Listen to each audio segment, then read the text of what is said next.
Okay. You brought up an interesting point before about being anonymous. I haven't brought that up yet. Viceroy, from my understanding, was anonymous. No one knew who you were. There was speculation. And I was surprised when it turned out that you're in my own backyard, effectively. Can you describe the process of how and who found out who you really were? Yeah. And then how you felt when you realised that you were going to be exposed? Yeah. I think it was actually Johnny Shapiro found out from the AFR. And, you know, I was probably a bit of an arsehole actually when he reached out to me and said, hey, you're Viceroy. And I was like, no, I don't want to be part of whatever agenda it is that you're writing about. So I was kind of a bit of a jerk actually when he found out, probably because I was terrified. Yep. But the way he found out was that there's metadata that was left in our report, and it had my name on it, on one of them.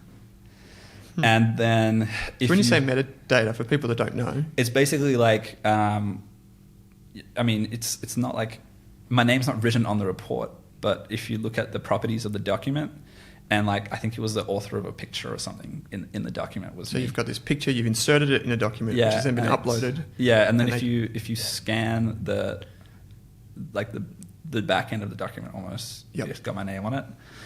And then if you had searched up my name at the time, it was me, Fraser, and Iden in a business together in the UK, which is public record. And Fraser had already been known as like Zatara at this point. Right.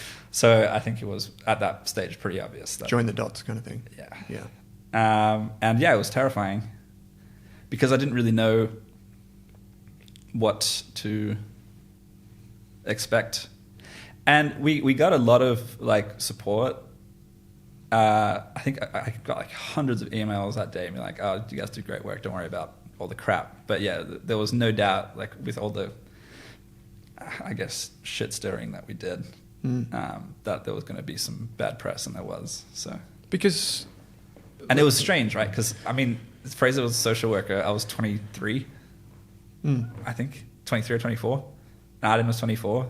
So it was a bit surreal, and I think that people thought we were sort of charlatans. And then it was only sort of after the fact that, you know,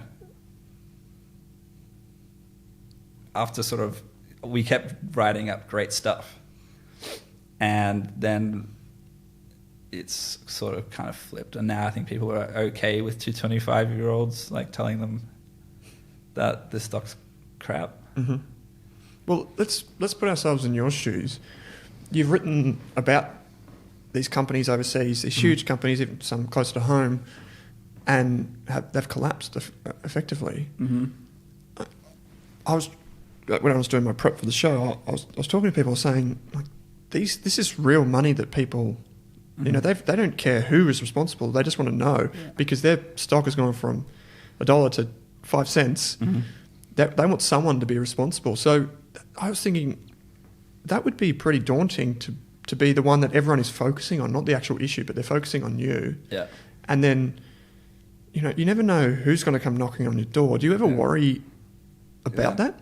Yeah, people have rocked up to like my parents' house. Really? Yeah.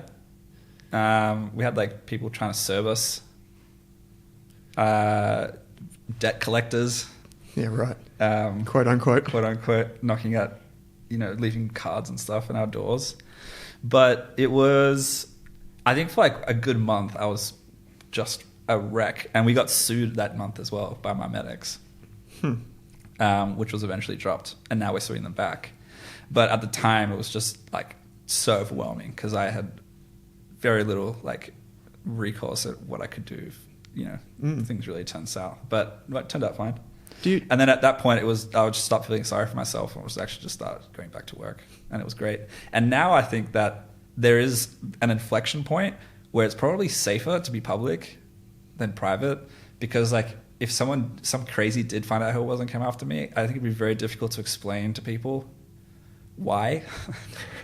And I think that was, I think that was the issue with Fraser as well, because after Zatara leaks happened, which was his previous anonymous outfit, he got stuffed in the back of a car and kidnapped.